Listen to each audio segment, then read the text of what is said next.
Welcome back. In the last video, we talked about what design patterns actually are, reusable solutions to problems that show up again and again in software design. We covered the concepts, the vocabulary, and why these patterns exist in the first place. But concepts only get you so far.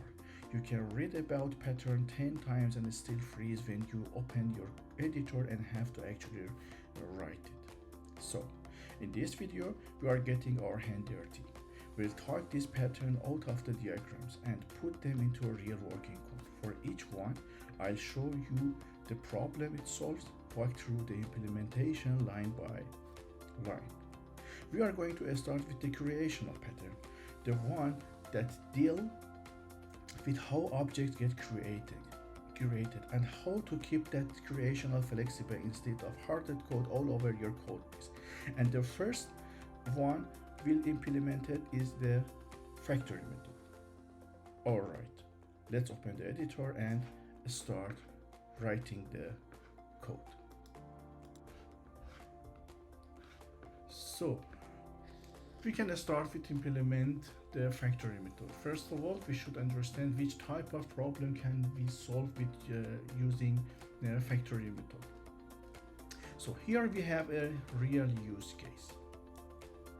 A logistic company starts with trucks only, then the boss says, we know ship by sea, later we know ship by air, and so on. It means in the future we have several shipping strategy and transport type. For doing that, we have two classes. Class truck is responsible to deliver the cargo by land, and we have class ship is responsible to deliver the cargo by sea.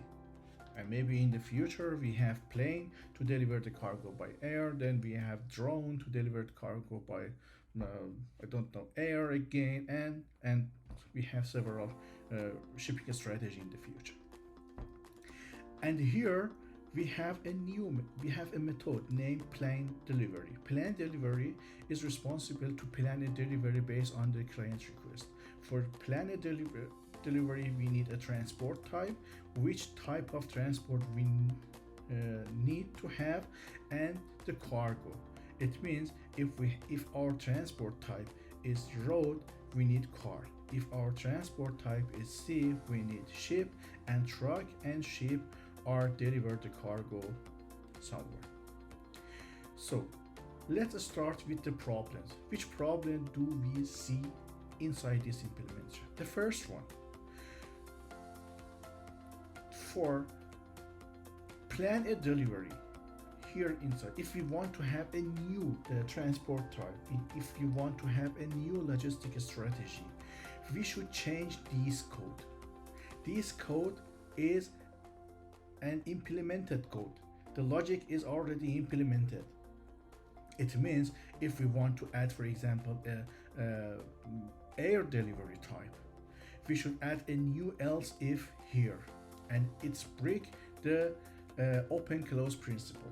What's the meaning of open close principle? Maybe in the future I can create a new video about it, but no, we should know open close principle means open to extension and close to modification. The code is already implemented, already tested and work, and now we add a new logic, and it can affect the functions of the method, and maybe we can face the errors, and maybe we should change our test and several change inside our application. The second one is, if you see the implementation, we don't see anything related to transport.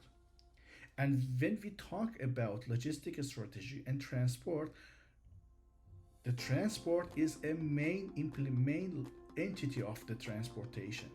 But the logistic application is care about the truck and care about the ship. And it's not correct, because if a client requested a delivery, requested a transport type, the transport class should decide about which type of object should be created based on the transport type. I mean, if I ask, please deliver my cargo By land, the transport class should decide which type of object we need to deliver this cargo. If the transport type is road, we need to create a truck.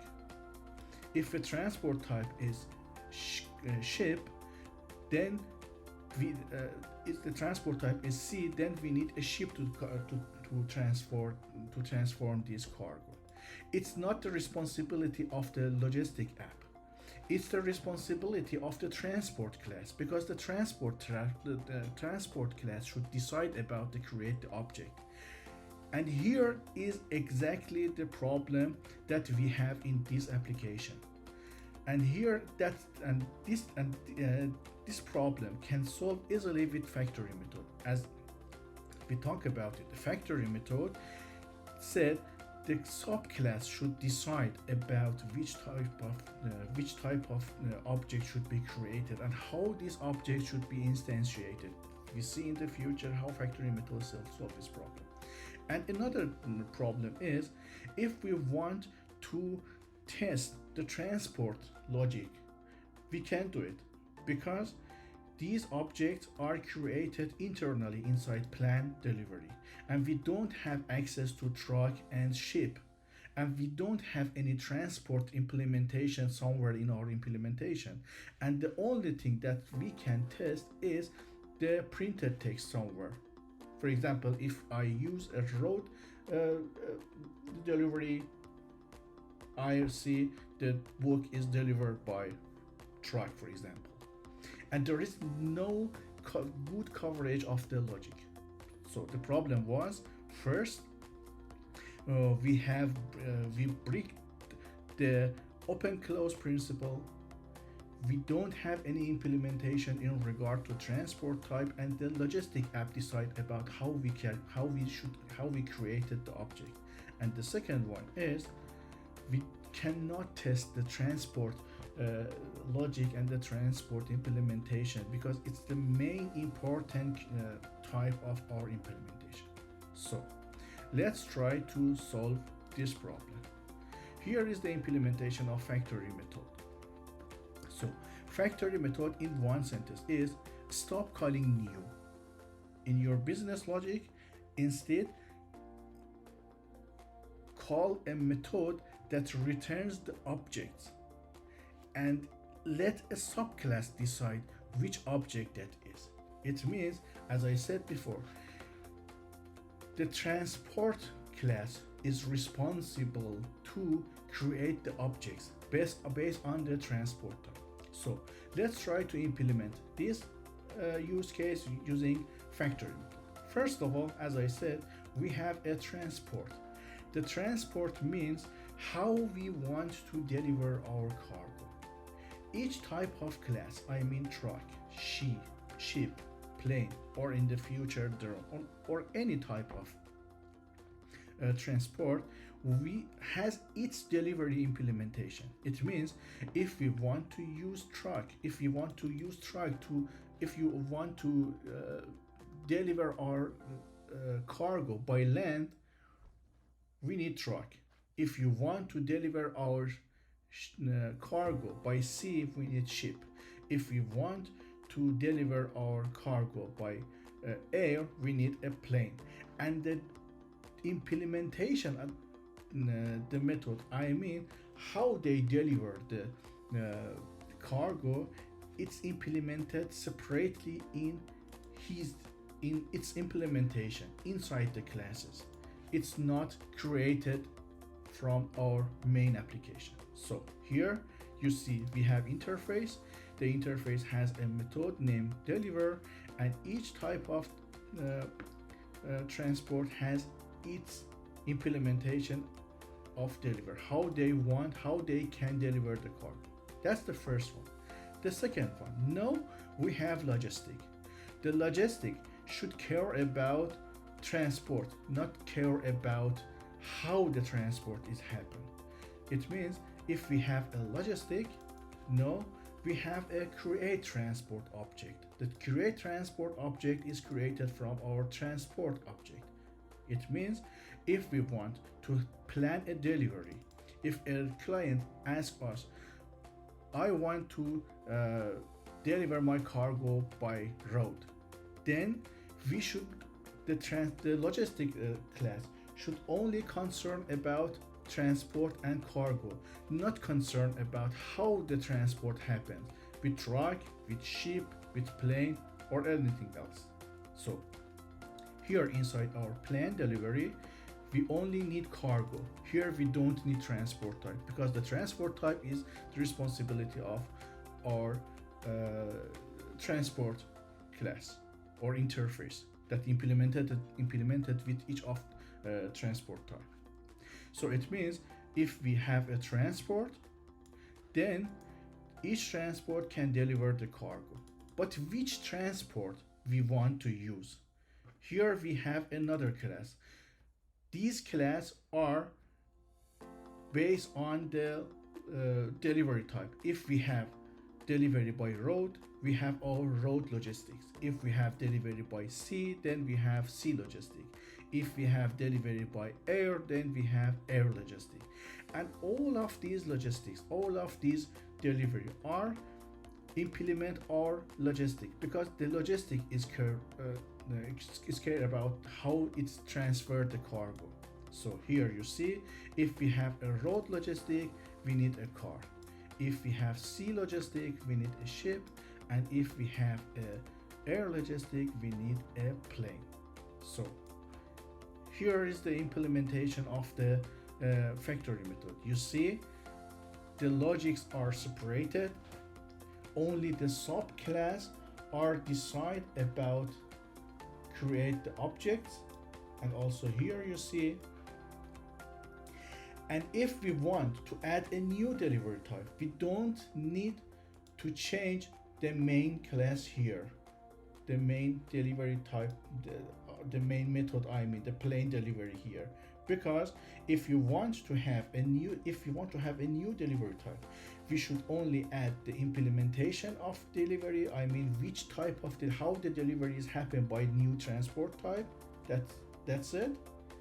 And also here we should implement the logistic of delivery, how it's happened for having this type of delivery, which type of vehicle we need.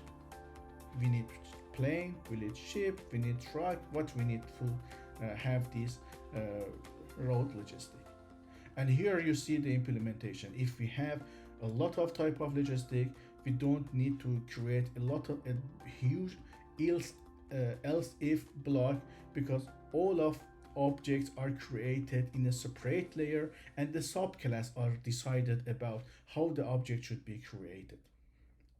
So in regard to test, as you see here, we can separate all transport types separately, because here in our code we see for each type of transport we have a separate implementation here, for truck, for ship, and for plane. And because we have a separate type of implementation, we can test all of them separately. And also we can test this logic. If a new delivery type happen in the future, how our code is working. Here you see, for example, if we have a new transport type, we want to use drone to our transport. Here we can create easily the new transport type, and here we can test how our code behave when we have a new delivery type or logistic strategy. And here you see, when we use this pattern, what we have in compare with this implementation.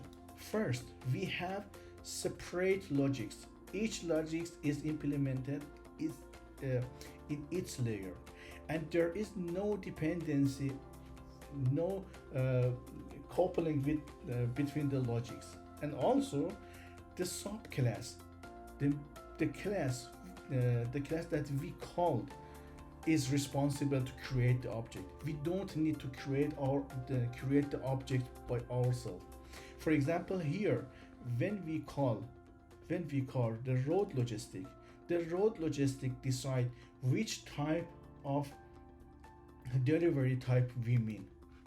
When I run this code, you see the road logistic deliver the medicine by land in a car.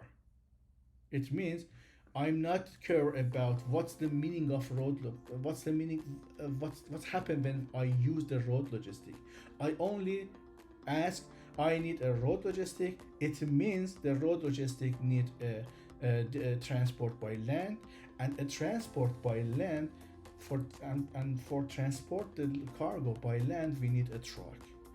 It means a subclass is decided, as you see here, a subclass is decided to new the objects. And that's the magic of using a factory method.